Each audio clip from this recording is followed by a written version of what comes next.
జీవితంలో డబ్బు చెబుతుంది అందరినీ మరిచి నన్ను సంపాదించు అని. సమయం చెబుతుంది అన్నింటినీ మరచి నన్ను అనుసరించు అని. భవిష్యత్తు చెబుతుంది అన్నింటినీ మరచి నా కోసం శ్రమించు అని.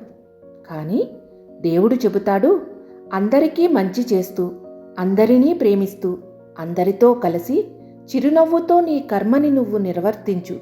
నీ లక్ష్యం ఏదైనా నీ వెంట నేనుంటాను, నీకు ఏం కావాలో నేను చూసుకుంటాను అని. జీవితంలో గొప్పగా బతకాలి అనుకోవడం తప్పు కాదు, కానీ దానికోసం మనిషిగా నిన్ను నువ్వు కోల్పోయి కష్టమైనా నష్టమైనా నా అనేవారి ఆదరణ ఆత్మీయత లేని జీవితం వ్యర్థం. జీవితంలో మనకి ఎంత ఉంది, ఏం ఉంది అన్నది కాదు, ఉన్నంతలో మనం అనుకునే వారితో ఎలా ఉన్నామన్నదే ముఖ్యం కాదంటారా?